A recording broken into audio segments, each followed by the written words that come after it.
Hi, everyone. Thanks for joining. We'll get started in just a minute after some folks get online. So thank you for joining us tonight.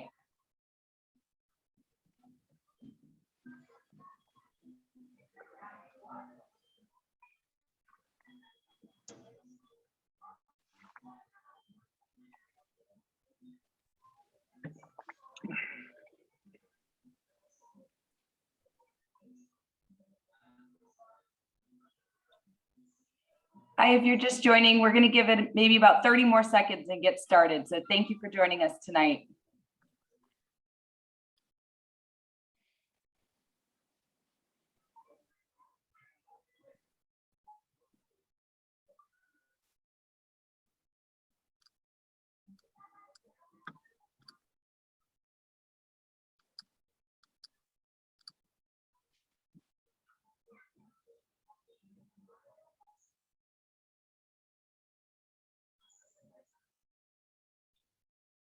Great. Well, let's get started. And as folks join, we'll just kind of pick up where we are. But thank you all for joining us this evening for our webcast, Combating Racism on Public Lands. My name is Danielle Moser, and I am the Wildlife Program Coordinator for Oregon Wild, and I'll be your MC tonight. I'm honored to introduce our guest tonight. Clara Soh is an Oregon Wild board member, avid rock climber, and explorer of public lands, who has served on the Governor's Equity and Justice Task Force. Mauricio Valadrian is the founder of Valadrian Creative Consulting, a firm specialized in equity, diversity, and inclusion communications. He's a fierce advocate for outdoor equity, board member of Hike It Baby, and vice chair for the Oregon Conservation and Recreation Advisory Committee. We're so grateful to you both for joining us and creating this space for learning. So thank you for being here. I would also like to include a land acknowledgement in this space. I would like to offer gratitude to the land itself and for those who have lived here in what is now Oregon since time immemorial. I would like to acknowledge the continuing presence of Indigenous peoples on the land today, as well as historical events, including colonial legacies and wrongdoings, like forced removal, that have had long-lasting and current impacts. However, it must be noted that this brief acknowledgement can in no way capture the vast complexity and nuance that surrounds the history of tribes and history between them and the federal government and individual states. That being said, the most important thing to do is not only acknowledge Indigenous people and land, but continue to do meaningful work by supporting them in the present, respecting and uplifting tribal sovereignty, and doing our part in doing our research and taking action. And I'm just realizing sorry, y'all, I forgot to actually share my screen. I apologize. The recording of this will be available tomorrow on our website at oregonwild.org in the Wild blog section. And, we typically get a flurry of questions right at the end of the event. So if you have questions as they come up, please put them in the Q&A section and we'll get to those in when we get to that part. And then finally, please do be sure to register and RSVP for our next webinar, which is about creating the American Perimeter Trail, which is on Wednesday, March 9th. And you can sign up for that on our website. So thank you. And now I'm going to pass it off to Sean Stevens, Executive Director for Oregon Wild, for a few remarks. Thanks, everyone. Thanks so much, Danielle. I really appreciate it. As Danielle said, my name is Sean Stevens. I'm the Executive Director here at Oregon Wild. And I wanted to thank everyone for joining tonight and for your interest in the important topics that Clara and Mauricio are going to help us dive into. This webcast is called Combating Racism on Oregon's Public Lands. And it really seems like a sentiment that would garner near universal support. But the staff at Oregon Wild were reminded this week why it's really important for us to be continually pushing forward into these conversations about race, the conservation movement, access to public lands, and more. We get our fair share of email from folks who are not happy about our work, from the wolf haters, the likes of Timber Unity.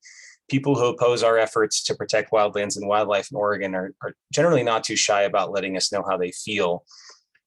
but send out an email blast announcing a webcast on the intersection of race and public lands, and you'll get a whole different type of outrage. People offended at the notion that we would even broach the subject, people who claim to have went hiking last week, seen people of color on the trail, and not witnessing overt acts of racism, assuming there is no problem. One respondent simply replied with, "What BS?" While those responses are all very frustrating, they're countered by the hope that I feel with all of you joining to listen, learn, and share. Oregon Wild is committed to making our organization, the conservation movement, and indeed our state a more just, equitable, and inclusive space. And we can't do that if we're not ready to hear what the problem is. And tonight's presentation is especially exciting because we're going to hear about real tangible steps forward. So again, thank you for joining. And with that, I'm going to pass it off to Clara to get the main event started. Thanks, Sean. So everyone, I first want to just apologize that there's a little bit of background noise. I lost power, so I'm actually sitting in a bar using their Wi-Fi. So there's a little bit of a party going on behind me. So I just want to talk about some of the work that we've been doing addressing, as you see, racism in Oregon's public lands. Can you go to the next slide, please? In 2020, Governor Kate Brown created a statewide racial justice council with various subcommittees, including criminal justice reform, housing and homelessness, economic opportunity, environmental equity, education and health equity. And it was a pretty busy year. I'm talking specifically about the work of the environmental equity subcommittee that I sit on. We met every other week or for the entire year of 2020, we brainstormed about what issues people of color faced in Oregon. And we worked on bills, legislative concepts, policy issues such as access to clean water, wildfire, but we also looked at the issue of recreation in the outdoors and access to public lands. And so there were two particular bills that we worked on in the Environmental Equity Subcommittee that I wanted to talk to you about.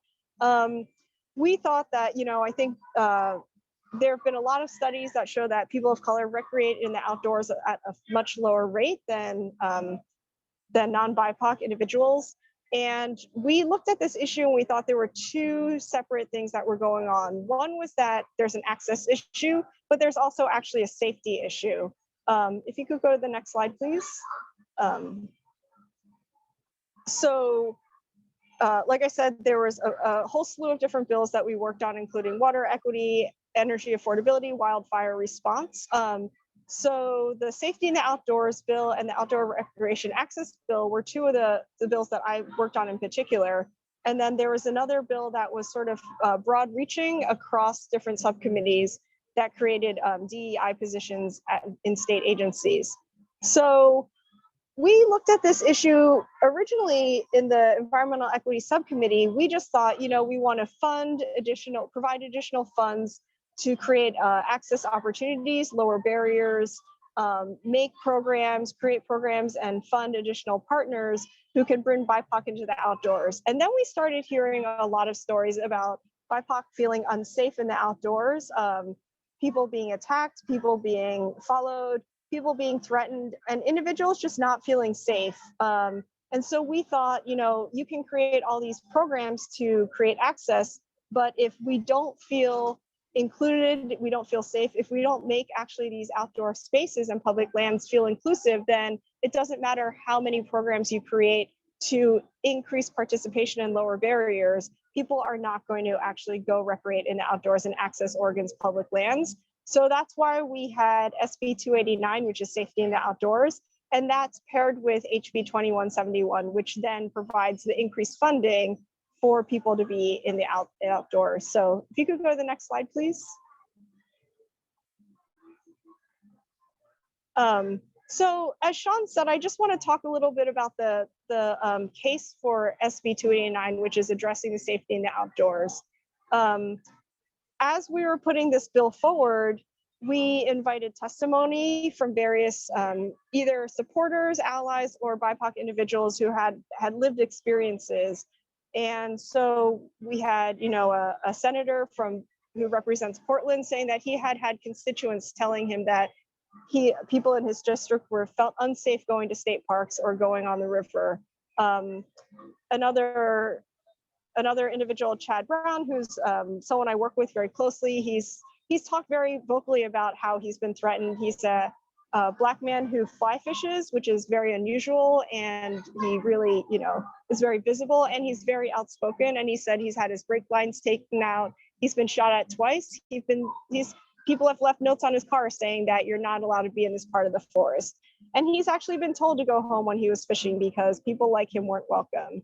And then Pamela Slaughter, who's also someone who's very active in bringing people of color hike, based out of Portland, talked about how her kids didn't feel safe going to places like Multnomah Falls, which is one of the gems near Portland. I think we all go there. When we first moved to Portland, I brought all my family there. We always go, whenever we're driving through the gorge, we always stop to look at it. And instead of having this feeling about it's one of these wonderful places, her kids felt like it was a scary place. So these are actual lived experiences that happened within the last few years.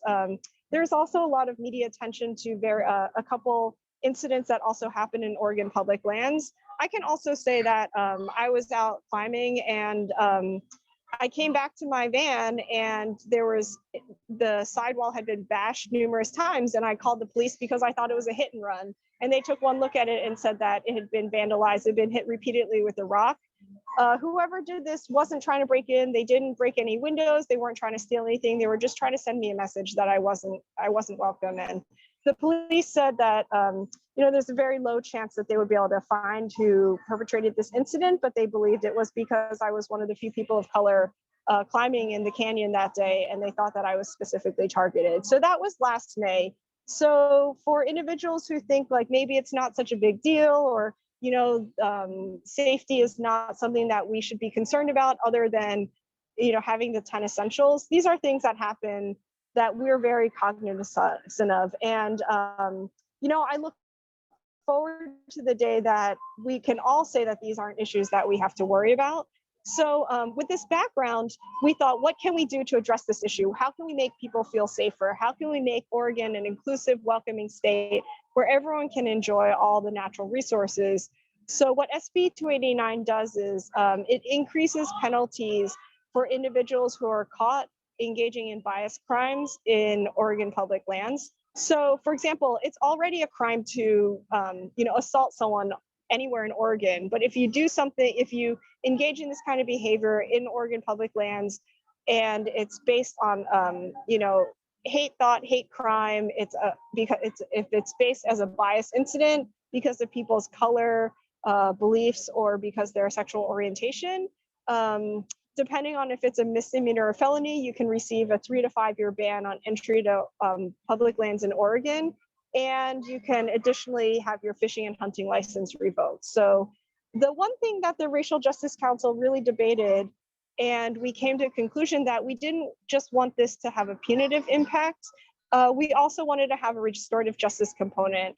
We really recognize that there are people who were raised in environments where they just may not know better, or they may be taught certain things, certain bias in thinking, and they haven't had an opportunity to change those thoughts. So one of the components of SB 289 that we thought was very important was that if you are found guilty of engaging in a bias crime or hate crime on Oregon public lands, instead of having this penalty, you can also engage in DEI training and community service.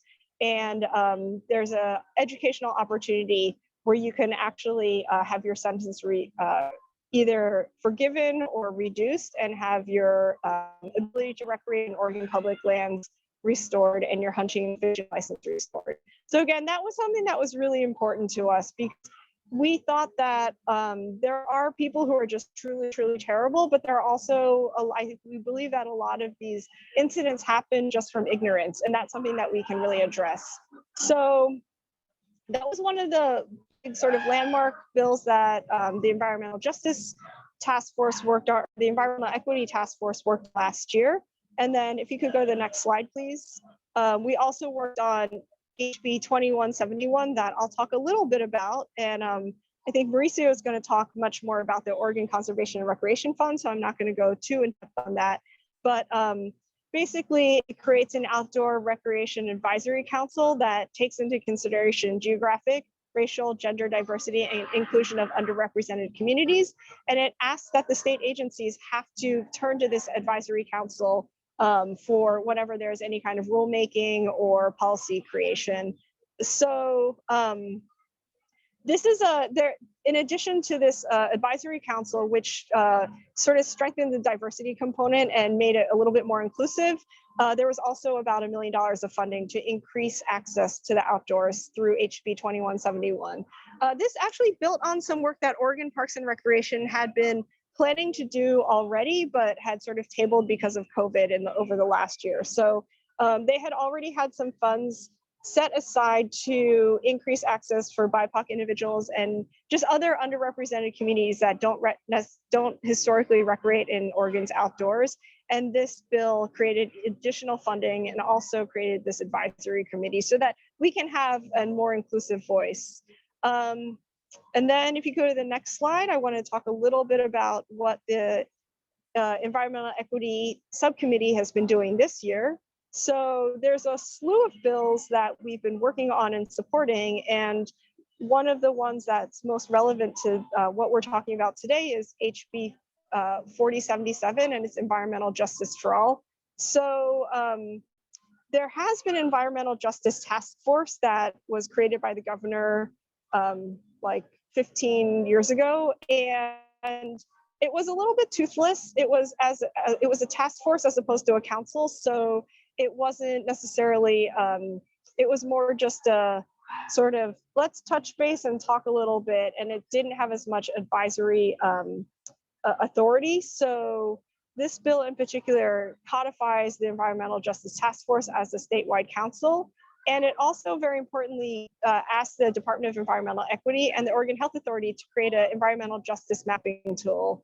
And then natural resource agencies must consider this environmental justice mapping when creating rules or policies. So this bill doesn't necessarily touch as much on outdoor recreation, but this is one of the sort of big bills that the Environmental Equity Subcommittee is working on in 2022. And so I just wanted to talk a little bit about this and highlight the fact that it had its third reading on the House of Representatives floor this morning. So this is a bill that's working its way through the legislative process right now. We're really excited about it because it addresses a lot of the disparities that state agencies are sort of, that Oregonians have in accessing resources from state agencies. And it really is going to allow these agencies to more clearly show and define where there are environmental justice equity issues and then start creating policies to address them. One of the things that the agencies are doing actually right now, in addition to trying to push this bill through, is doing outreach to various community organizations and groups. So that's one place that you can also get involved in addition to being supportive of these bills. So if you want to go to the next slide, I just want to talk a little bit more also about what you can do to get involved. So again, different state agencies are working to put together community engagement plans. And they're hoping to work with various nonprofits. And this is where we really look to the communities to nominate yourselves or individuals or organizations to work with the state agencies. They're the organizations that the state already knows, already partners with. And you know, you don't know what you don't know. So if there are other organizations that the state hasn't normally been partnering with, they may not know to reach out to them. Like I said, this bill that we're working on, it's currently working through legislation, and there's always opportunities to testify. When bills are actually passed afterwards, you can also join rulemaking committees. So for example, with SB 289, I helped to draft the legislation, and then afterwards we had to decide, you know, what the actual penalties were. The legislation, it said that the penalties can be up to 5 years exclusion. Well, what does that mean? Do we do 1 year? Do we do 2 years? Do we 5 years? So we actually made rules to decide who gets excluded for 3 years, who gets excluded for 5 years, and how those sentences can be reduced. And then, of course, you know, being an ally, being aware, speaking up. And I wanted to also add, getting involved with different organizations. There's organizations like the one Mauricio is working with. There's People of Color Hike, there's People of Color Outdoors, POCO, there's Love is King, there's all these different organizations that are focused on getting people outside, getting people of color and underrepresented individuals out into the outdoors. And these are organizations that always need volunteers, they need financial support. So these are ways that you can also help. And if you see someone engaging in a bias crime, if you don't feel comfortable, or bias actions, if you don't feel comfortable intervening, you can be a witness and know that there's further penalties that we put into place. And so it's one thing to talk about what the problems are. We've been working on solutions, and we think that taking a real stand, passing this kind of legislation shows that Oregon really cares about taking care of people and being an inclusive state and making sure that BIPOC feel included and safe. So it's a slow process to change people's minds, but this is our first step. And this is is an ongoing issue. It's something that one piece of legislation, two pieces of legislation aren't necessarily going to change overnight, but this is how we sort of get started. So with that, I'll either take questions, or maybe I'll just turn it over to Mauricio for he can talk. Great, thanks, Clara. Yeah, I'm gonna share my screen to do Mauricio's presentation. All right, well, thank you, Clara. Thank you, everybody, for being here. Whew, that's a lot to digest. And I think as Clara was talking about, I think there's, of course, I think we're still on Clara's presentation. Thank you. Sorry. So that's quite all right. So of course, that is, there's this idea of combating racism in public lands has so many layers to it. There's the legislative layer, and then of course that's fantastic. But here's of course the layer of dealing with people that are not attending public lands, and then also what happens when they do get to that public lands and how racism shows up when that happens. So I will be speaking in regards to the experience I've had doing that specific kind of work. So we could move into our first slide, please. Next slide, I should say. So I'll be speaking based on the work that I've done with the U.S. Fish and Wildlife Service. I am under contract for multicultural partnership and communications brokerage, and I'll talk a little bit about what that means.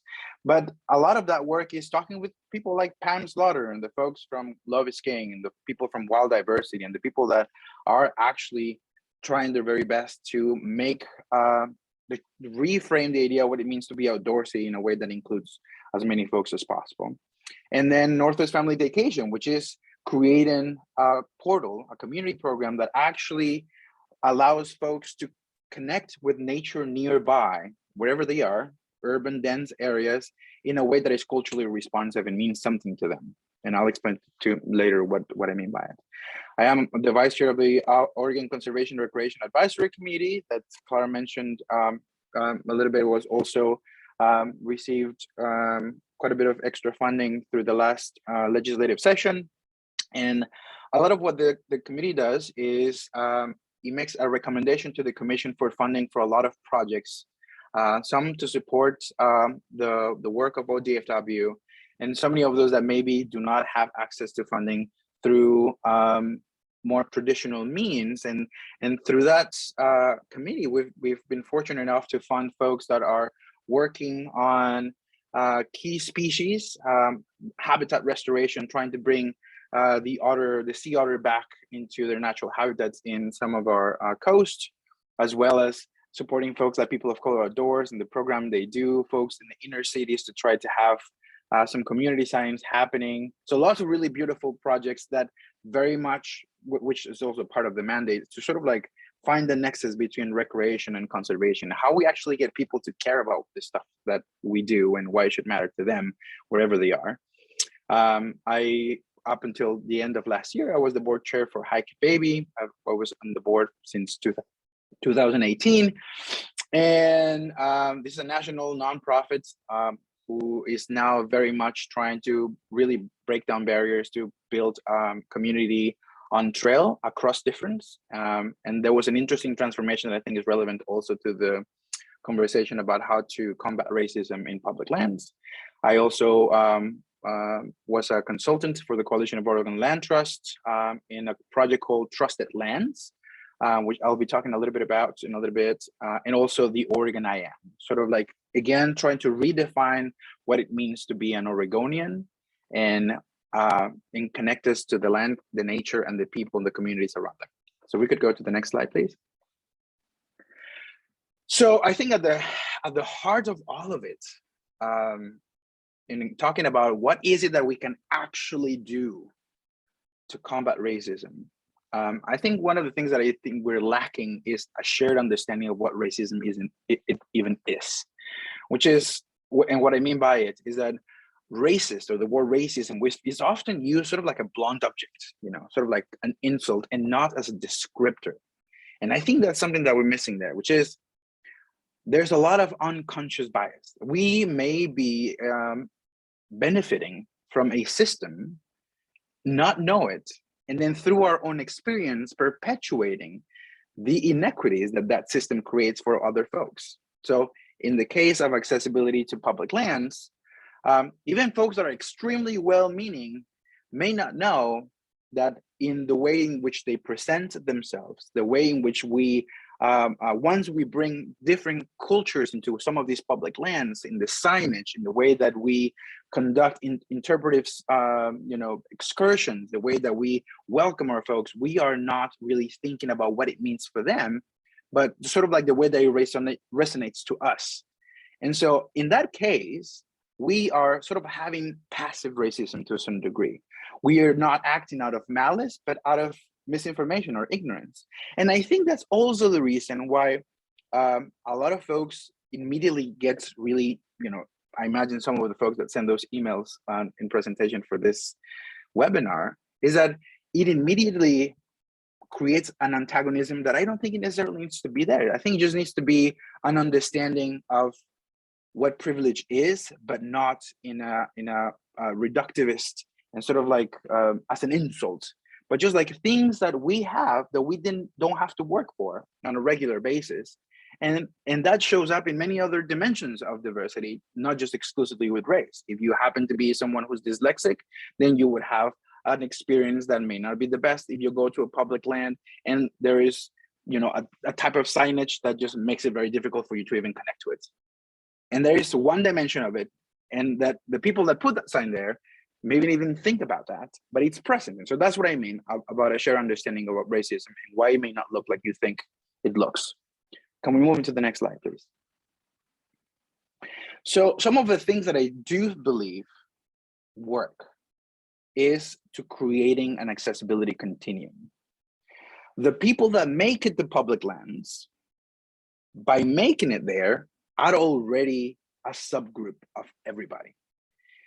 Think about, for instance, a lot of the folks that I work with for U.S. Fish and Wildlife Service. I work with the Urban Refuge Program, which manages the Tualatin River National Wildlife Refuge, the Richfield National Wildlife Refuge, the soon to be reopened Steigerwald Lake Wildlife Refuge, and one that also will be available to the public, Wapato Lake. So working with these folks, we have come to the conclusion that for folks to even get there, there's of course a transportation barrier. And then what happens when they get there? What kind of experience would they have when they get there? And then as an example, one of the organizations that I work with has seen that when you arrive in some of these public lands, you are met with like, okay, you obviously look different. So here are the rules of the place. And then they get given the full rule book. That in itself, in contrast with someone who's not a person of color, that does not receive the same treatment, immediately makes that space not feel welcome. Even if what they're doing is just following the rules, if that makes sense. So that is really sort of like the face of racism in a way that is very subdued, very subtle, but it's there. And there are things that we can change about making those places feel more inclusive. So and this is exactly what I mean by meeting folks where they are. So with the U.S. Fish and Wildlife Service, that's why we said with the De-Escalation program, rather than start thinking about nature as a place that you have to travel to, start by imagining yourself as part of nature in your neighborhood, with the nature that's right outside your window. By taking the first steps outside and then imagining themselves getting a little bit further. How do we help them get to these public lands? And in that process, make them care about why they should protect them, acknowledge the work that's being done there, and why conservation and environmental efforts actually affect them at a family level, at a household level, so that they can, as we move the needle little by little, as Clara said, this is a very, very long process, we can create civil participants and folks that will be replacing the conservationists of today, because that demographic is going to look very, very different 50 years from now. And so I think that is worth the effort, and that is how you can start making ground. And then, of course, if we can move to the next slide, please, is finding trust where it already lives. I think one of the biggest mistakes that we often do is as folks that either are working on behalf of public lands or are in the field to some degree, is that we imagine this sort of like Kevin Costner build it and they will come sort of mentality. Like, okay, well, we've created this great, we have Spanish signage in our parks, we have Spanish signage in a refuge, and then we have pictures of folks from different races in our materials. Why are folks not showing up, not caring? It's because that trust, that relationship is not there yet. But that trust and that relationship already exists with organizations like People of Color Outdoors, with Wild Diversity, with Love is King, and so many others. And so that's what we need to start making bridges. So connecting with them and telling them not, hey, come to our place and do this thing, but like, what would be the thing that your group would want to do? What does that experience look like? In your connection with this community and with this group, what seems to be the kind of thing that resonates? Because oftentimes you'll come to realize they have a relationship with the natural world that is very different than the one that we're trying to prescribe as the optimal experience when they go to these public lands. So that acknowledgement right there already makes a huge difference. This, for instance, the picture that you see behind was part of the Trusted Lands project with the Coalition of Oregon Land Trust. And even though it's not a public land, it is open to the public, and people don't know this. And so we first met with Pam, we took it over to the land trust, had met the ED, and have her co-design the whole thing. And it was very different than we imagined what it would be, or what somebody who has an academic background and what that experience should be would have to prescribe. And it was great. And then we start building relationship, and then we can come back and then start making, making this an inclusive, belonging space, something that people can feel ownership with, and that can be feel a partner of. So, and then, so that's my last slide. Hopefully, I'm trying to stay within our time. Asking a Colombian to stay within 10 minutes is a very tall order. If anybody who's seen Modern Family and No Gloria know exactly what I'm talking about. So, I think if I were to create a secret sauce, I think that would be it. Is, if the task is to make public lands deal with race, how to combat racism once we're there, we have to see it first as how we create a culture around these places, and the people surrounding these places, the people that work in these places, have a better understanding of what it means to build partnership with people from other cultures and what that looks like. And then sort of like, in tandem with like the legislation that Clara was talking about, also the programming that we create with the type of way in which we make them aware and feel like this place is theirs as well. I think there's one thing when you're invited somewhere, and there's a difference that when you feel that place is also yours, in the kind of relationships that we will build with the organizations behind them and the places themselves. I know that was a little diluted, and I apologize, but I think that's all I've got. Happy to answer questions from our audience. Yeah, thank you to you both. Really appreciate it. And yeah, we have quite a few questions. So give me a second here to pull some up. And you both talked about this a little bit, but I guess what has your experience been on recreating on public lands, and if there are any specific examples that you could share with us, where you had a learned experience, maybe either in a positive or a negative way, and just kind of what that takeaway was, and any, again, lessons learned here to share. I'll go, sure. Sure. So because of the spaces in which I move, oftentimes I was again like, but that's not really a thing. Like, I just went on a hike. There was a group of Black people there. Like, clearly this is not. I've also, one of my favorite sayings is like, well, nature is the great equalizer. It doesn't care about who you are, where you come from, or what you look like. And while that may be true, the people in it do not feel the same way. And that's when we have the issue. So just last year, I was traveling to the coast, and about 10 minutes away from Cannon Beach, in a place that is called Coochie Park, I believe. I just had to get out to get on a conference call, and not 2 minutes, while I was just outside of my car, I was threatened by a gentleman with guns. And so was my wife, who was in the parking lot. And so she had to come and fetch me just a few yards from it. And so, and this is not the first time that it has happened to me, but it's the most recent. And then the thing that I have to think about is, what is it about me that feels like a threat? Because I feel underneath that fear, underneath that insecurity, underneath whatever is that is being seen as me different, is really the root of the problem.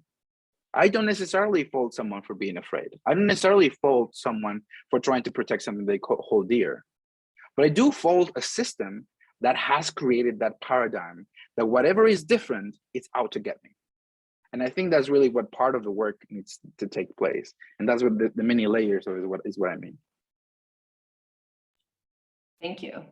Clara, do you have anything you want to add? Yeah. So sorry, I'm trying to keep the mic close to me, so less background noise. So yeah, I wanted to say that, I shared a little bit about having my van vandalized. It's not just, also, I wanted to say that it's not always just overt threats, but there's a lot of little microaggressions also that make us feel less welcome. So, I've been a rock climber for more than 10 years. I'm a search and rescue volunteer, and I'm a ski patroller in the backcountry. And yet every time I go out, people want to come up to me and assume that I'm incompetent. They want to show me how to do things. They give me suggestions that are either unwelcome or maybe just downright unsafe. And so this idea that, I don't know if it's solely because I'm a person of color or I'm a woman of color, a combination of all those things, that, we do want to admit that there is an access issue for many BIPOC people, but then there's also this idea that we're helpless, we don't belong places, we don't know what we're doing. Sometimes the way that we recreate may be different. I remember running into two Black women at Smith Rock State Park a couple months ago, and they were hiking, and I just said hello. I asked them if they had been here before, because they were sort of looking around, looking for trails, and they were like, oh, well, we're not really hikers. And I was like, no, you're hikers, you're out hiking, that means you're a hiker. And somehow they'd been socialized into denigrating their own skills. And this is the kind of thing that I think we're socialized to do, and we're socialized to do this to ourselves. And so these are the ways that we don't necessarily feel welcome. It doesn't have to be like Mauricio's horrendous experience. There are 1,000 cuts every other day also. So, the experiences that we have really run the gamut. I can say, having been a search and rescue volunteer for 5 years, I've actually never had to rescue a single person of color outside. So when you think about who's getting into trouble, maybe it's not people who look like me. Maybe it's because we're not in the outdoors, but when you think about accidents that we have, that I've at least been a part of, we're not as helpless as you might think. So it's something to think about when you're interacting. Thank you. Thank you, Anna. I see questions popping up. Yeah, go ahead. No, yeah, go on.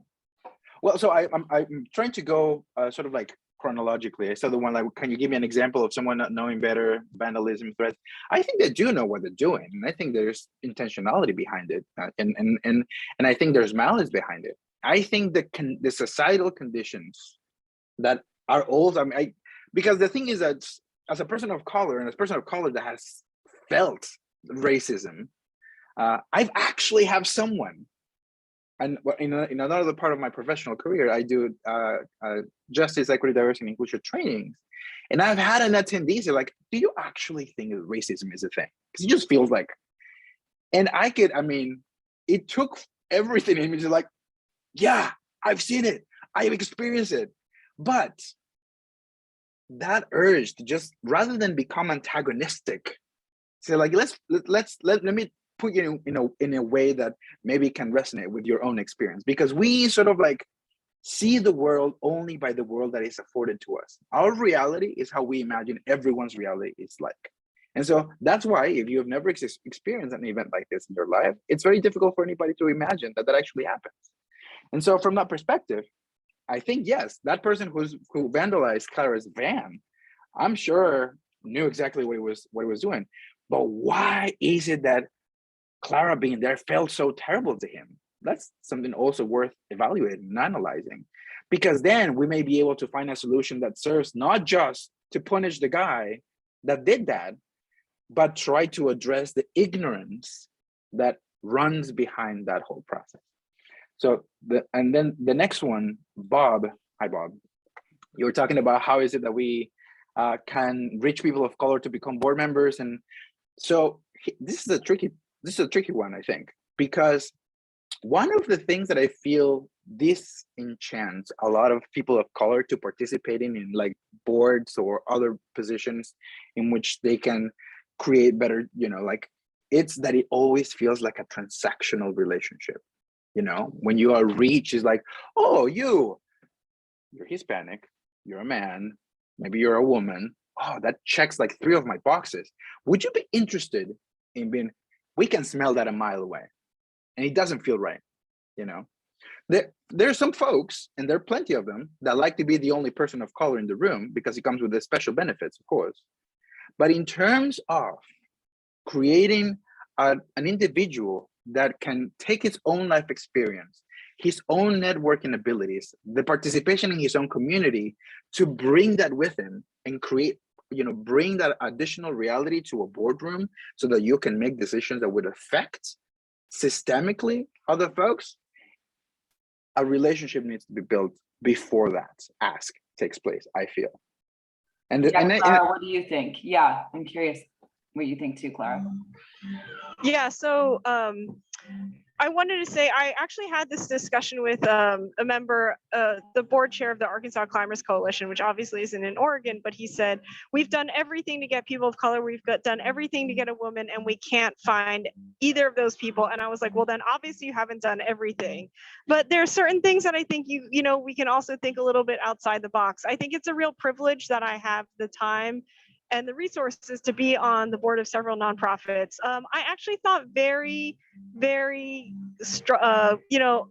closely about joining the governor's environmental equity subcommittee, the Racial Justice Council, because it's populated by people who are working white collar jobs, who can take 2 hours every other week out of their schedule to dial it into a Zoom call, to sit, donate our time to sit in on congressional testimony, to write op-eds. And there could be people who have more experiences, more relevant experiences, more things to share than I can, who just don't have jobs that are flexible, who don't have, this amount of unlimited time that we have. And so, I suggested to some like climbing coalitions and different things, like, have you considered, if you're trying to find someone, not to think about what Mauricio said, not to make it transactional, but to think about like, are you compensating people for their time? Are there people who can, work uncompensated?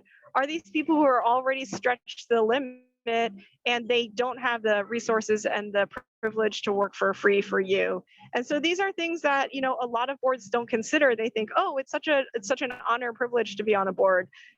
Well, what is the person's situation, and are they able to actually donate time like that? So I think that's a big stumbling block that I see.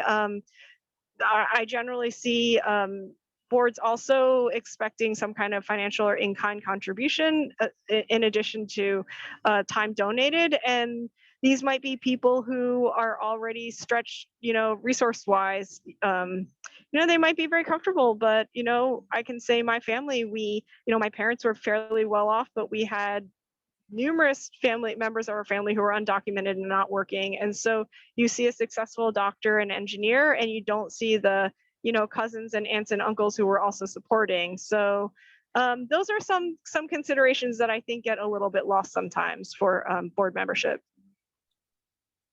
It's a great point. Yeah, thank you, Clara. We have a question of how do you combat some of these misconceptions about outdoor spaces and recreation? Some BIPOC people assume that those spaces are only for white people because the popular places are located in white majority neighborhoods. So I don't know if you have any thoughts or reactions to that question.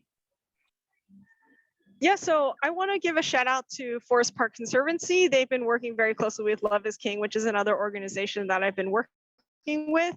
And I didn't actually know this until I started working with Forest Park Conservancy, that Forest Park was actually created as a urban white oasis. It was carved out in an area that was very hard to access by transit, specifically so BIPOC and people without cars, private cars, could not go there. And it was created specifically for the individuals who live in far northwest Portland to have like a little private park for themselves. And the Forest Park Conservancy has been very vocal about acknowledging this history and sort of the bias that comes with the history of the park. And so they've been reaching out to different organizations to create events that bring individuals into Forest Park. They've been trying to do more connected with mass transit and to figure out ways to bring more people. So I think the first thing is to sort of acknowledge why the built environment may have been created specifically in white spaces that are exclusive to them only, and then to start addressing those issues. And whether that's because of infrastructure, whether that's because the location, lack of transit, et cetera. And then once you understand what those barriers are, you're not going to pick up a park and move it, but you can do something with infrastructure. You can do things with interest. So Forest Park Conservancy, again, has been a really great partner, and they've created these, sort of walks and hikes, like curated walks and hikes specifically for BIPOC individuals in partnership with Love is King and different organizations to bring more people and to, really start showcasing that they acknowledge that this is a fairly white dominated space and they want to start changing that dialogue. So I think being very vocal about that is sort of your first step also. I agree. And I think that also, so this is actually very timely. I'm the spokesperson for a petition for the mayor of Lake Oswego to make the lake to have public access. And to your point, Darren, the reason why it doesn't have public access, it defies logic. It defies logic. But it was enough for a few people to believe that it was theirs so that they could block access to anybody else. Not even people from Lake Oswego can access the lake. They have to have a special permit for it. And this is really pretty much imaginary. If you follow the thread, it feels a little bit like a Sherlock Holmes bit. But the point being, so how do you combat the misconceptions? Is by having direct conversations with folks. Well, I just don't hike because I don't have the right equipment. What equipment? Do you have shoes?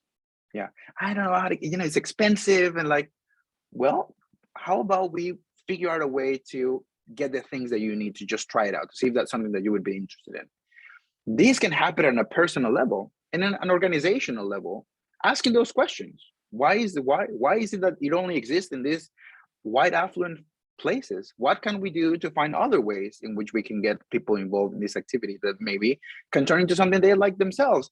Why is it that the infrastructure around being an outdoors person only exists in these spaces? Those are important questions that you can ask the legislators, that you can ask of people of influence, people in those boards trying to make change. So yes, those are important questions to be asked, and they should be asked often. And I think it's interesting because you brought it up, Mauricio, too, in some of your work, is there's that, and especially for places that are particularly popular, in Portland, Forest Park, of course.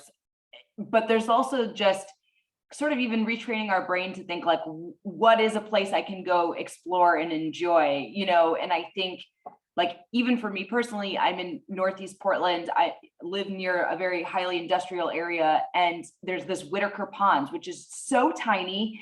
And now the local river, the Columbia Slough Conservancy, they're doing a ton. And I think even just that, like I would have passed by it a million times. And now I'm like, oh gosh, that's right in my backyard. Like I hadn't even thought about exploring it. So I think it's both maybe changing the misconception of like where we're where are you expected to hike or to go? And then also, of course, like Clara said, actually addressing like the history of those places and how to be more inclusive. So yeah, that's exciting, that work you're doing.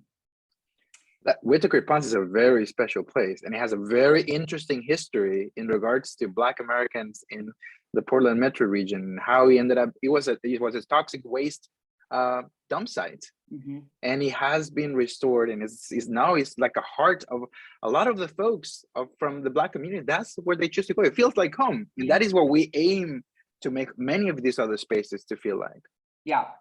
It's lovely. It's small and I love it. I'm just like, it's so, I think especially because it is in such an industrial spot, and then you have this like amazing migration corridor for all these birds. Anyway, I won't be doing a whole plug for Whitaker Ponds, but if you live in Portland, check it out. So let's see, what is your advice to someone who is either experiencing or witnessing a racist act on public lands? Do you have some sort of tips of like, what do I do? Where do I go? Who do I talk to try to, again, both elevate these issues and of course, then eventually get them addressed too? Clara. So I'm happy to, and I apologize if I looked like I was rolling my eyes when Mauricio was talking. There was actually a chicken flying behind me, so I couldn't not look. So just FYI. So I think, it's really situational. If you're somewhere where you feel safe, where you can actually say something, that's, I think, that's always appreciated. We don't always feel safe intervening as bystanders. We don't always feel safe. We don't always feel like, should I do something? Should I not? If you're witnessing some kind of violent action, like you may also not feel comfortable, and you have to think about your own safety. But this is where I'm really excited about some of the additional funding that's going to Parks and Recreation and different state agencies, because they're really trying to do more to be to understand that this is an issue. So their staff are going to be trained. The staff have been trained, and they're going to continue to be trained. So this is something where you can also look to land managers. You can look to park rangers, park staff, park managers, even the park volunteers. They should all start being trained to start intervening in these kind of situations. So, this is something where if you feel comfortable, it would be great to, get involved. You also want to know that you're getting involved in a way that's not going to escalate the situation though, right? So we can talk about like de-escalation training is something that Love is King is working on, is how to intervene safely and to de-escalate situations. We never want a bad situation to get worse because people start screaming like, oh, you're such a blah, blah, blah, whatever horrible person because you're saying that. And then it just, adds fuel to the fire. So if you do have an ability to de-escalate the situation, I think that would be great. Otherwise, like be a witness. Be there, make sure people know that you're witnessing the actions. We've created additional penalties for people who are engaging in these actions, but if people are not willing to come forward and to testify and to say that these things did happen, it could end up as like he said, she said, or it could just be one person's word against another. I have a good friend who was an assistant district attorney prosecuting sex crimes, and he said, one of the hardest things was to get victims to come forward and testify.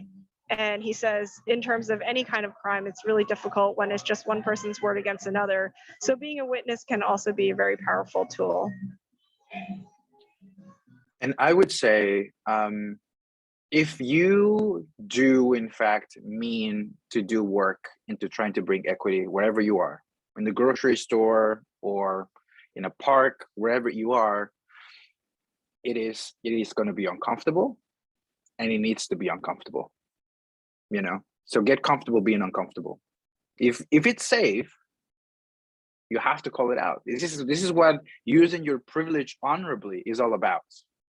If you happen to be a white person witnessing something, and it is safe to call it out without being antagonistic, that is going to make a huge difference for the person who is being, discriminated against, and it might be a turning point for the person who is doing it, because maybe they just come from whatever.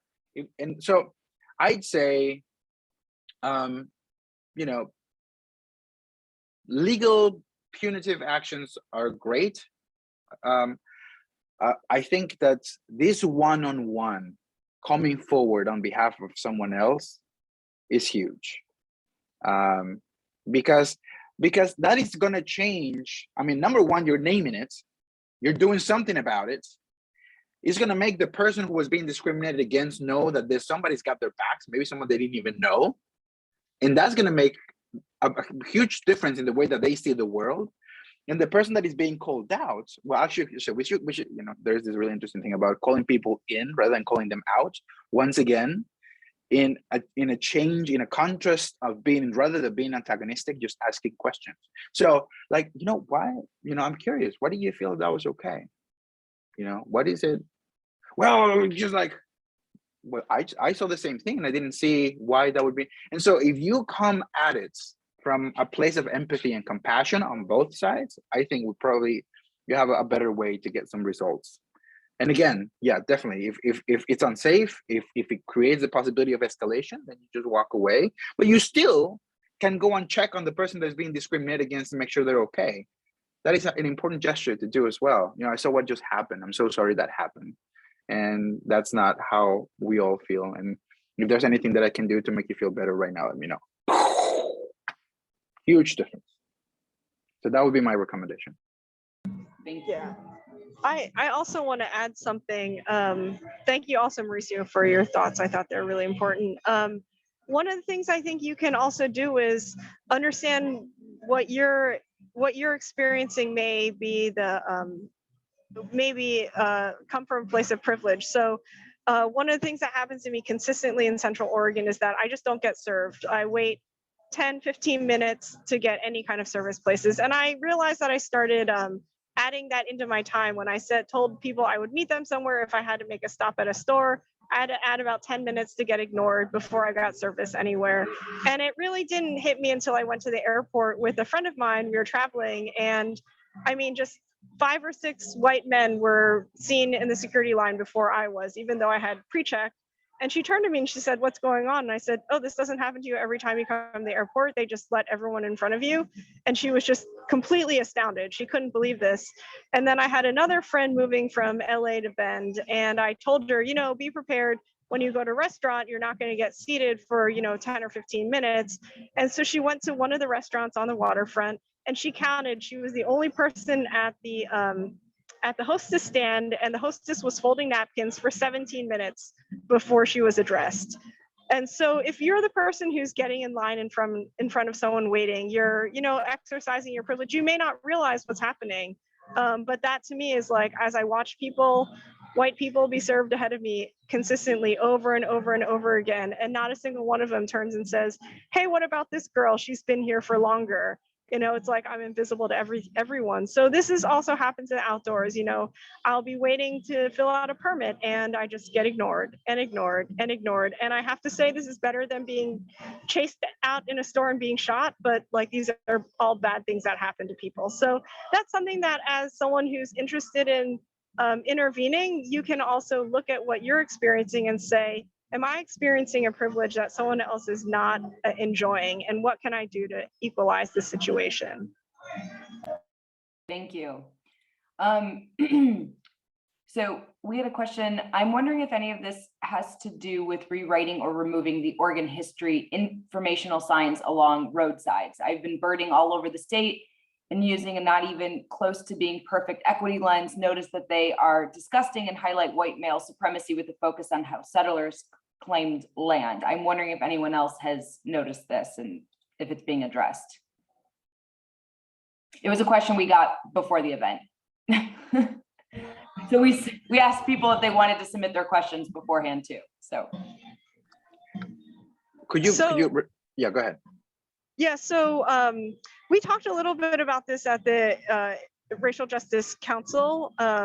And actually, this is something that Oregon Parks, I don't know about the specific sign they're referring to, and maybe it's not, I think there's some signs on federal land that require a different process. And so Oregon Parks and Recreation had actually had on their slate of things to do to be a little bit more inclusive in their signage, and a lot of that was pushed backwards due to COVID. So I can actually check in and see sort of if that effort is being picked back up, and sort of where that's going. So that's something that at least at some of the state level, it's at least radar, how far it's moving forward and how quickly it's, I'm sorry, I'm a little bit unclear, but at least this is something that, a lot of people at the state level are aware of, and we know that we should start being a little bit more inclusive. So thank you for that reminder.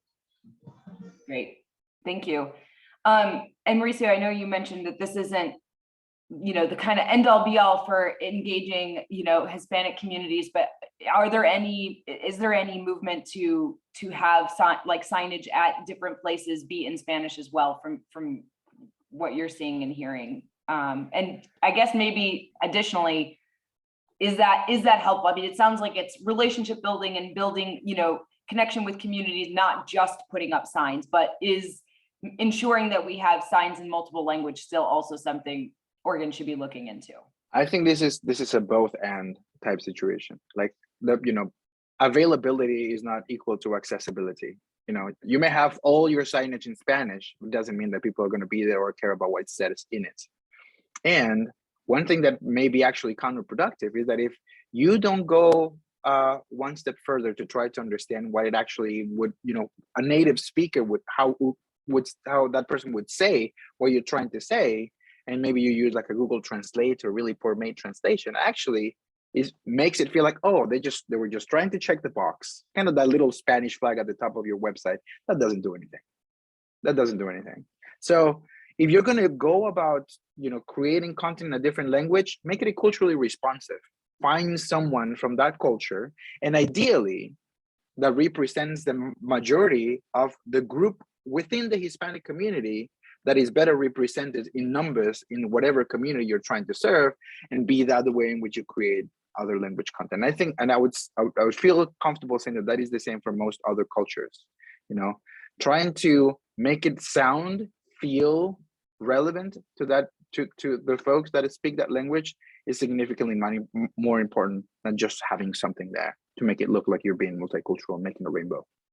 Yep. Yeah, it's a great point. Just wanting to be mindful of time because it's a couple minutes after 7. So I guess maybe a last question to sort of round it out. And again, thank you both so much for your time, because you obviously talked about some of the policies and some of the changes underway, at least at the state level and at the community level, that both of you are working on and different legislators are working on in Oregon. And Clara, you alluded to this, that obviously it's a step in the right direction, but it's not, everything. So I guess just to kind of wrap it up is like, where do we still need to go? What, either in a policy sense, in just community outreach and just broader conservation and environmental justice work, sort of final thoughts from both of you about, maybe how it's going and how we hopefully it will be going soon enough, and steps we need to take to get there.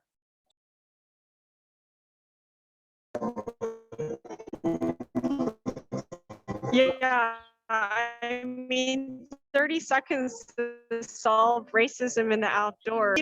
It's all of those things. We need policy solutions to show people that we care, and we need people who care in order to have those policy solutions. So it's sort of like the non-answer answer, right? Like the chicken and the egg. But I think a lot of it is we have a lot of, what I've seen in Oregon and Portland specifically over the last year is we have a lot of people who their eyes have been really opened to this issue. So we're starting to get to the point where we have the sensitization. People are sort of open to this idea. Obviously there's people who still have a ways to go, but we have a larger number of people who understand this is an issue that need to be addressed. Now we need to give people ways to have that outlet and that energy. We don't want to just have marches all the time. Like, marches are great.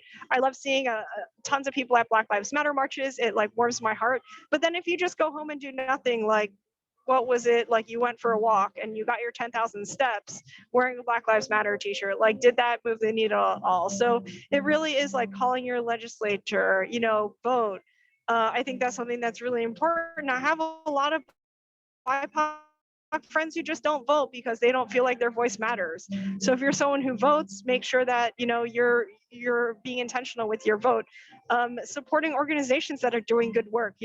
If you're a person of privilege who have the money and the resources to go outside, can you also redirect some of those resources to the organizations who are trying to do this good work?